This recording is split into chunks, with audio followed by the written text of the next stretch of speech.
Vanakkam, Namaste, and blessings to everyone. Hello, TIER23. Thank you so much for your patience.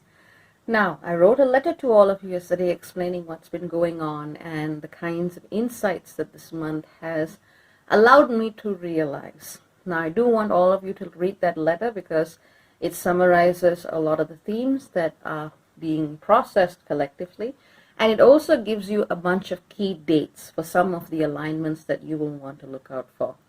So, like I said, I had everything prepared.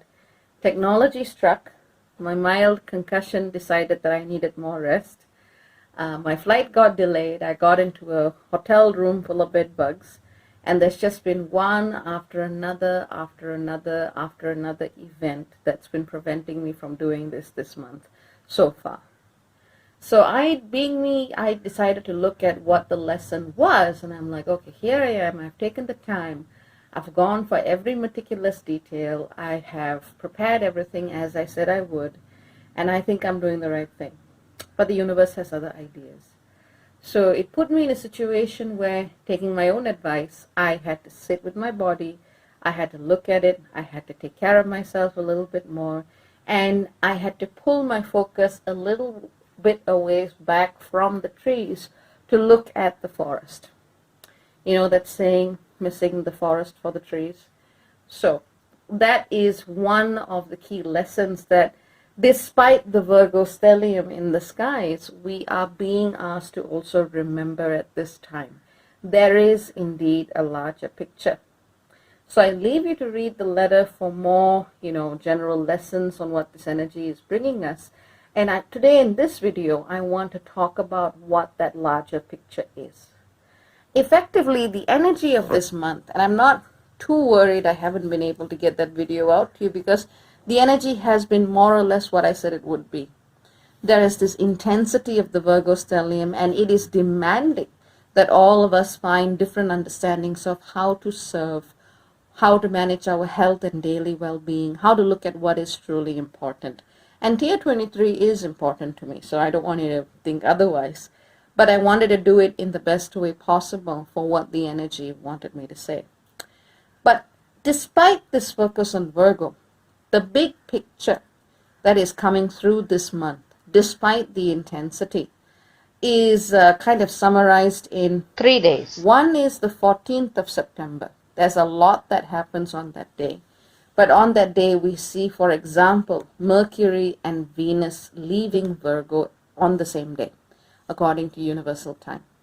So when Mercury and Venus leave Virgo together, it means that both of them will be at that pivotal 29-degree Virgo placement.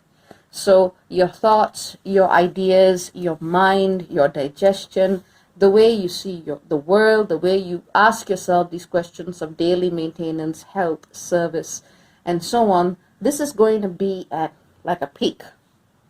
And at the same time, Venus, who is desperately wanting to manifest these ideas in as organic and aligned form as possible, whether it's in our body, whether it's in our means of abundance, whether it's in our relationships with others, Venus is also joining Mercury together on this very pivotal day, the 14th of September.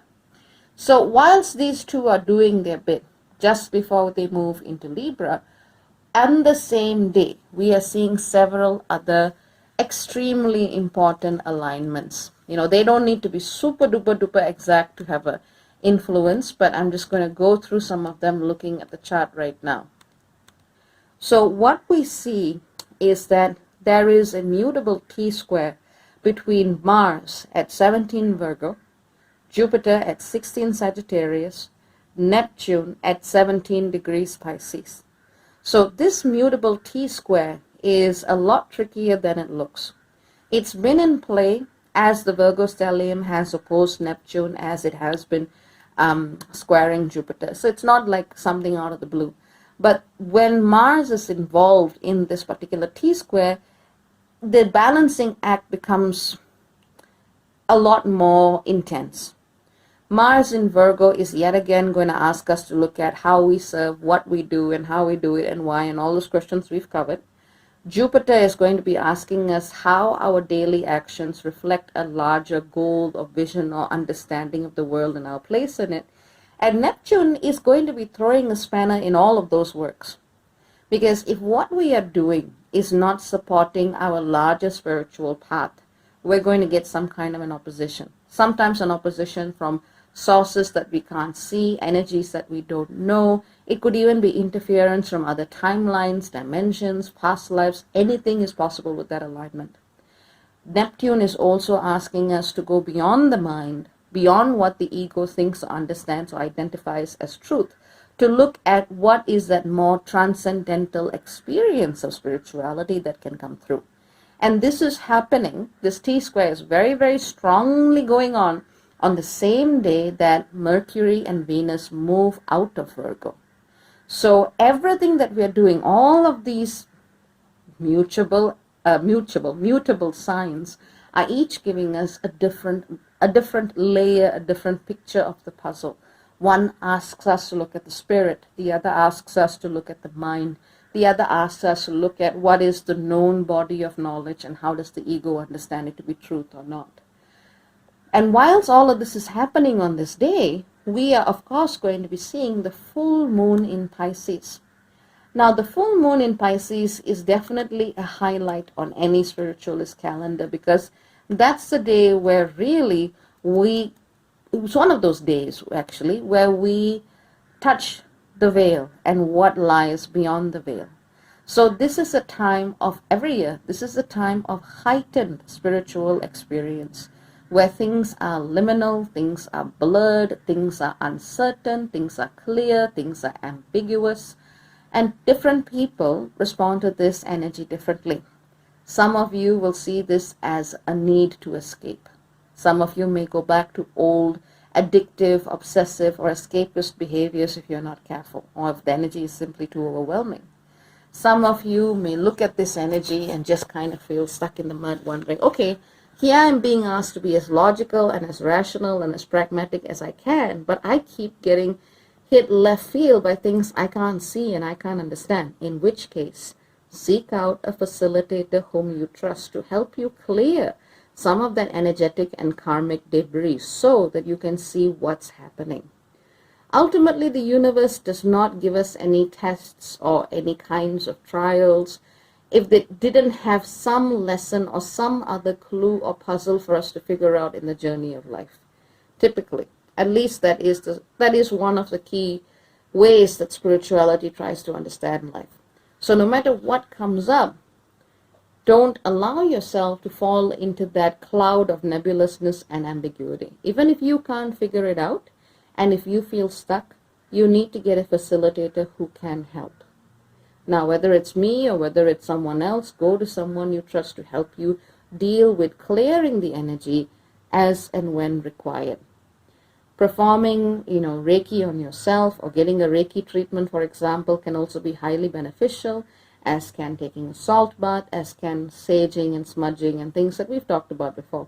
These are practical things that can help you lift the veil long enough to see what's actually there. What is calling out for your attention at this time?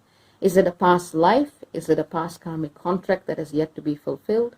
Is it a collective energy that needs you to meet it with compassion rather than running away from it in fear? What is the answer to the energy that arises? In some cases, energies that come up may simply be out of time and need to go back to source. That is also okay. You have the permission to ask for that to happen when you feel that something or someone or some energy is simply not in alignment. It's come up to be cleared. It's come up to be sent back. That's also an okay thing to be looking at this time. Some of you may also be having higher than normal, clairvoyant or clairaudient sensations. That's another possibility. And some of you may actually be seeing this as a really powerfully aligned time to just arrive without knowing how, when, or where to that very, very aligned experience of spirit that goes beyond words and beyond understanding. That truly depends on the work that you have done previously and what is being presented to you at this point in your journey. So really, different people are going to have very, very different responses to this Pisces full moon that's coming up. So, I'm giving you a couple of ideas of how that might manifest. If you do know someone who is suicidal, or you yourself are suicidal, you need to get some help. You need to get some support, because for some people, this energy can be so overwhelming that it may literally just push them off the edge. So do keep your eyes open. Know that compassion is ultimately the greatest healer, and we do need to apply it to ourselves first before we can meaningfully do it to others and in a sustainable way. So that's what's happening on the 14th in a nutshell. The second major energetic shift that's coming up is on September the 18th, when Saturn stations direct. If you've been feeling that things are just getting more intense, if you can literally feel the heaviness in your body, in your bones, there's a lot of inertia and a lot of lethargy, or things just deliberately trying to slow you down, this is why. As Saturn moves towards the end of its retrograde, it is at its most intense. And this is really when our perseverance is what is called for. Now, as soon as Saturn stations direct, it's not going to mean that everything is going to immediately go yippee-ki-yay and get off going. No, it will take time to wake up. But you're going to feel a lot less pressure, more likely than not, especially on the physical body. And in terms of that, sense of focus and understanding what is the concrete, larger term goals that you want to manifest and how you want to get it done. So that's something which I would also say you want to look out for, especially around September 18th. Now, the third important day that I want to talk about in this video is that the final and last instance of the Jupiter-Neptune square going exact happens on September the 21st. So that's three key dates: September the 14th, September the 18th, September the 21st, that I want to talk about here. Basically, the Jupiter-Neptune square is one of those collective alignments that manifests itself in so many different ways. It can't really be nailed into one thing. On the one hand, some people will be getting very ideological, very fascistic, very nationalistic, very chauvinistic, very convinced that their view is the only one that's right and best and important, and they have to just shove it in everybody else's face. It can certainly be a time of aggressive rhetoric and aggressive policy making. It can certainly be an energy that in some sense narrows our field of truth for some. For others, the Jupiter in Sagittarius alignment can actually help them expand, but that depends upon their understanding of truth and how they choose to navigate it with their guides. In some cases, too much expansion makes us tolerant to what should not be tolerated. So as with everything, there is a middle path to how far and fast we wish to grow with this alignment. But Jupiter, when it is coming from its ego, is all about expansion for the sake of expansion, which is the logic of the Cancer cell. It is aggressive. It is deeply masculine. It is deeply patriarchal. And so this is also one of those themes that can be playing out at the collective level. It already is, but we are also seeing it being met by many others who come from different roots and who are willing to say, well, that's just one way of looking at the world. And your opinion does not have the power to determine my reality, nor should it have the power to do so. Watch out what is happening politically, and especially in terms of the legislatures, parliaments, congresses around the world, because this is where a lot of lawmaking, or in fact the bulk of lawmaking, tends to publicly be approved or go down. So this is also something to look for, as well as political speeches and the speeches of teachers, astrologers, diviners, oracles, religious figures, people who hold a certain status for being the truth, or rather representing the truth, though they may think that they are the truth. That's a different issue. This is very much akin to the energy of the Hierophant in the tarot deck. Now, Jupiter squares Neptune. And Neptune's energy is transcendental. It covers all things and nothing at the same time. It is all about swimming in the energy of the collective unconscious in ways that defy our 3D understanding of reality, that defy logic, that defy comprehension. When Neptune enters any alignment, it's very hard to say what it's going to do. Sometimes it's going to bring up past karmic patterns, as we discussed during the Pisces full moon. Or sometimes it may bring up opportunities to transcend or clear energetic dynamics that you may have felt stuck Or maybe things that happened so long ago, you just know that it's got nothing to do with who you are now and it still has an influence on you. These are the kinds of energetic portals to clear those older karmic patterns. And that can also come up very strongly. And for some, it's literally that ray of light and hope and illumination through the darkness as you come to the end of a particular chapter of struggle and a long, long journey through the dark night of the soul. But that being said, with Neptune, especially as it squares Jupiter, it's very important not to run to the first source of what looks like truth and illumination, because sometimes we may be so desperate for salvation that we assume that the first thing that looks benevolent is. In the spiritual world, this is never the case. Not everything that glitters is gold. And that is a lesson to remember, especially as we, throughout this month, go through our spiritual experiences, our karmic clearings, our healings, our integrations, whatever word you want to use. This is a very important lesson of delusion and self-deception that also needs to be taken very, very seriously. Sometimes we allow ourselves to be deceived by different kinds of forces on the basis of the paradigm or the worldview that we assume to be true. And so this is a time to see really if that worldview leads us to a clear and pure understanding of spirit, or does it not. So these are very important alignments to also be considering. Remember that Jupiter is very close by to the great attractor at 14 degrees Sagittarius. So more broadly speaking, this is where our relationship with truth is being shaped at a collective level. And we're going to get pushed and pulled into different directions. Remember that the truth you're looking for may not be comfortable. The teacher that suits you may not be someone that makes you feel all warm and cuddly and loved. It may be the person who delivers that harsh, bitter pill and says, hey, wake up, this is what you need to see. So these are some of the ways these energies can manifest. I'm not saying look for people who are abusive. I'm saying your path of truth may not be cuddly. There's a difference between the two. But effectively, this is the kind of energy, one which is very certain, very expansive, very, strong in its idea of where it has to go, and the other which is all about the cosmic ocean going, hey, this is everything now. Feel into it, see what happens. So they're very, very, very different logics. And with the Virgo stellium completing this mutable T-square between Jupiter and Neptune, things just get a little bit loopier, because on the one hand, Jupiter has a very fixed idea of what truth is and therefore what service to that truth is. Neptune may have a far more amorphous and transcendental idea, or even a far older idea that's no longer relevant.